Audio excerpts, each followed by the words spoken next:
Добро утро. Во денешната рубрика која што е посветена на жените и женските теми, ја вклучуваме Калија Димитрова од платформата Медуза. Калија, благодарност за ова денешно вклучување. Здраво и на вас. Фала ви што си уште одвојувате време за оваа тема.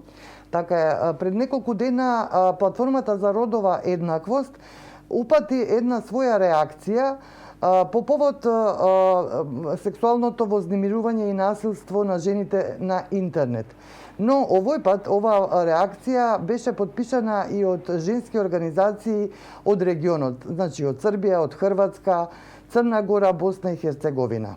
Па дали ова значи едно ваше окрупнување, нели, на она што значи борба против овој вид на насилство врз жените? Па ова е само почетокот на нашата соработка, нели, како што сите знаеме, повеќе од година дена ваков вид на групи и содржини оперираат кај нас. Пред некое време, пред неколку месеци стигна до нас информацијата дека и на регионално ниво почнува да функционираат групи од типот на јавна соба и не само на регионално ниво, туку и во самите држави во регионот. Имаме, не знам, Балкан Рум, Српска соба, Смоква и така натака, да не ги набројувам сите. Така што станува збор за регионално вмрежување на насилници и вознемирувачи. Од друга страна, ние, нели, бараме од нашите институции да почнат поактивно да работат на случајот, што се уште не се случува, но паралелно мора да правиме и регионални напори, бидејќи, нели, групите оперираат на таков начин и потребен и таков вид на одговор. Така што мислам дека беше многу логично и соодветно да се сретнеме со колешките што работат во сличните полиња од регионот. Тоа го направивме неодамна. Склопивме заеднички едно соопштение кое што мислиме дека ги рефлектира, како да кажам, моменталните емоции и потреби со кои што се соочуваме и ние како и жртвите кои што се наоѓаат во овие групи. И ќе видиме како и во кој правец ќе се развие оваа соработка, но јас мислам дека е многу важно регионално да се солидаризираме, затоа што ова не е проблем кој што може да се решава во границите на една конкретна земја. Во ова ваша реакција стои една многу загрижувачка информација, а тоа е дека освен јавна соба, Гевгелија Хаб, сте забележале повторно појава на нови вакви страници, интернет страници и групи? Да, мислам, ова не е, искрено, воопшто не сум изненадена што тоа се случува. Еве неодамна пред некој ден всушност добив информација за вебсајтот ваков тип кој што оперира во моментот во Македонија. Во моментот самиот вебсајт не е веќе активен. Бил деактивиран од модераторите на самата група на тој вебсајт, така што не се работи за некој чекор што институциите го направиле, него веројатно повторно одговор на тој community reporting што ние го правевме како активистки, жртви кои што не исконтактираат, така да се заеднички напори ја го репортирав на тој вебсајт и сега не постои. Меѓутоа зборот ми е дека ние навистина уште од почетокот, уште од пред година и пол кога се појави јавна соба, апелираме дека доколку институциите не си ги засукаат ракавите и не почнат да работат во ова поле, едноставно ова ќе продолжи да се случува и тоа ќе станува се поголемо и луѓето што се дел од овие групи ќе бидат се побројни, бидејќи се работи едноставно за ново поле кое што мора да се регулира соодветно. Доколку тоа не се случи, многу е логично дека ова ќе се случува, бидејќи во моментов и покрај сите наши напори, покрај акциите, протестите, сите излегувања во јавноста, поддршката што добивме од медиумите и слично, ние се уште не гледаме конкретни резултати во полето. За жал, се додека не видиме по-конкретни резултати, да кажам, јас претпоставувам дека овој проблем само ќе станува се посериозен, се додека институциите не го сватат со целата сериозност за која што е. Така е, главниот акцент всушност на оваа ваша реакција што ја испративте и до медиумите е токму тој институционален мок. Дали имате информации прво што се случува околу јавна соба, односно дали полицијата делува или обвинителството можеби? И второто прашање ми е дали и во регионот, еве во разговори со овие ваши колешки од женските организации од земјите од Балканот, истото се случува и што е нивното објаснување или што велат тие? Така, се соочуваме горе-долу со статус кво. Не би рекла дека ситуацијата е нешто променета од пред некој месец кога беше нели темата во центарот на јавноста и на вниманието. Сакам да нагласам, мислам дека тоа е многу важно дека не вреди да зборуваме за јавна соба 1, јавна соба 2, како и да е. Очигледно, успат уште многу други групи се појавуваат, така што навистина мора да збориме соопфатно кога зборуваме за проблемот, односно сексуалното вознемирување на по интернет пристап мора да се регулира, односно да влезе во кривичниот закон и да почнеме некако на тој начин посеопфатно да го разгледуваме проблемот. Приведување на еден-двајца модератори или администратори навистина не прави ништо за жртвите, ниту за луѓето што работат во полето.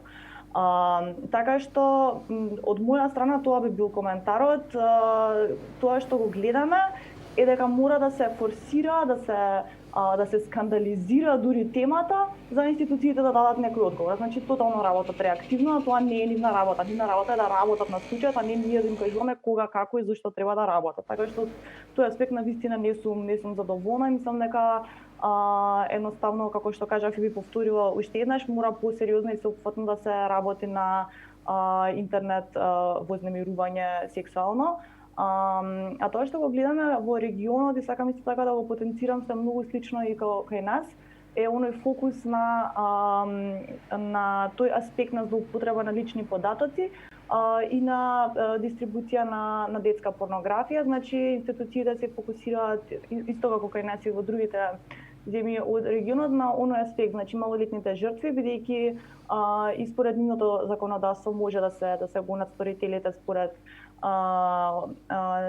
дистрибуција на детска порнографија, што е навистина страшно, бидејќи остава еден куп жртви кои што се полнолетни, едноставно сами на себе или може приватно да ги гонат сторителите за злоупотреба на лични податоци. Но во суштина не станува збор за злоупотреба на лични податоци. На практично ниво да, но станува збор за родово базирано вознемирување, насилство и мора како такво да биде акцентирано, бидејќи само како такво може да се решава. Мислам, зборувајте со било која жртва и ќе видите дека најголемиот проблем е понижувањето кое што го чувствува, осудата од околината и ред други side effects кои што се поврзуваат со лично и сам всушност исто како жртви од друг тип на народово базирано насилство или вознемирување. Така што злоупотребата на личните податоци е само еден мал сегмент и навистина не може преку таа призма да се разгледува овој проблем.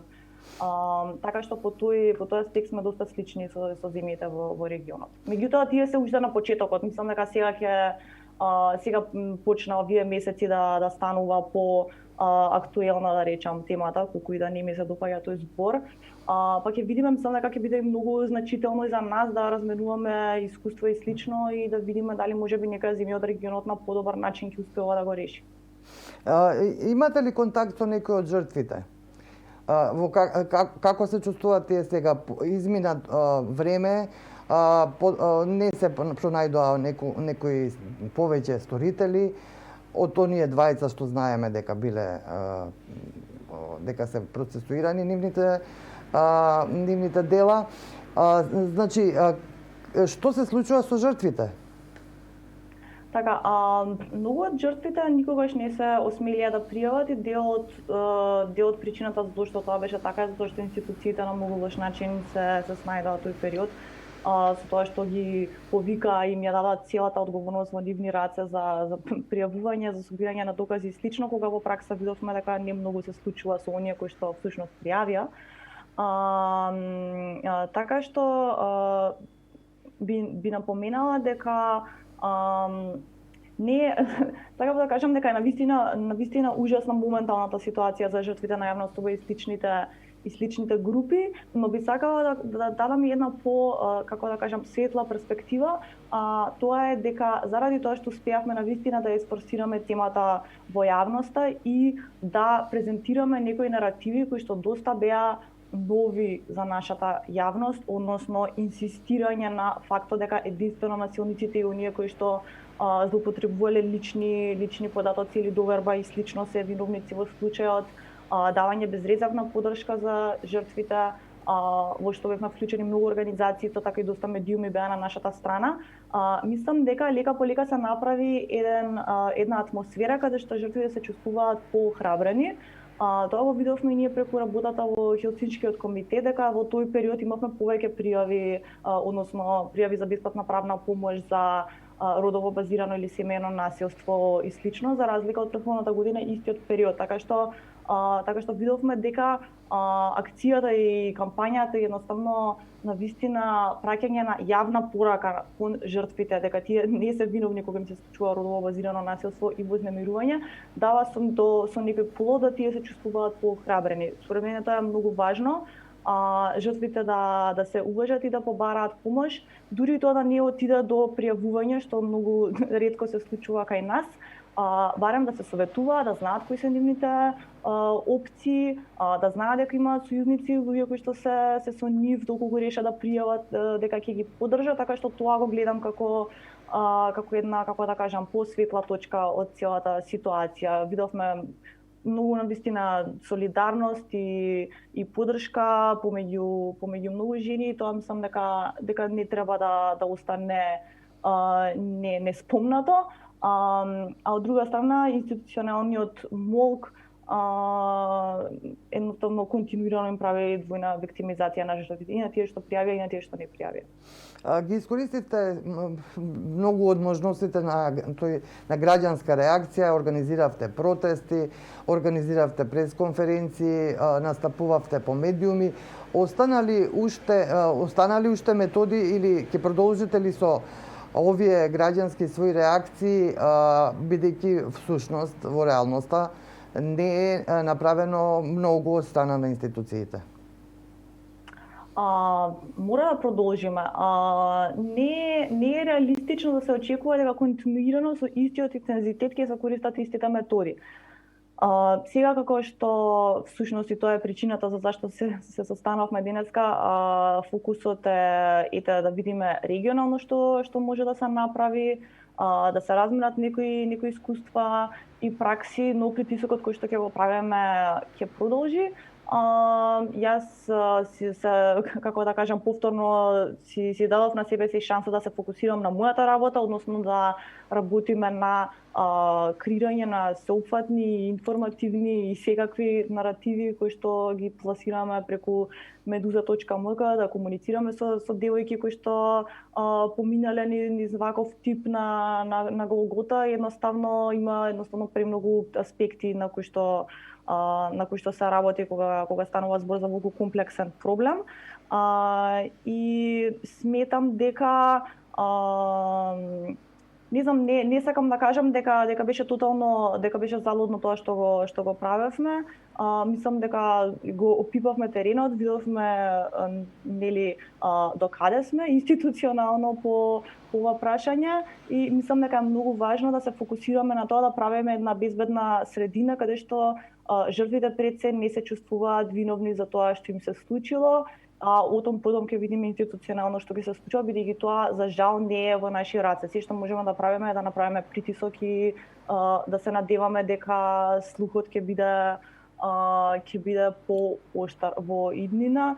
Секако не ни оди во прилог тоа што сме во еден од најлошите моменти во однос на пандемијата. Има премногу други теми кои што се од интерес на јавноста, но сметам дека е особено сериозна и важна тема и дека не смееме да се откажеме, како да кажам, во барањето на правда. Калија Димитрова од Meduza.mk, многу ви благодарам што се вклучивте и денеска да поразговараме за овие најнови информации што ги имате во однос на борбата против сексуалното вознемирување и насилство на интернет. Ќе се слушнеме повторно. За сега благодарам. Hvala, vi na vas.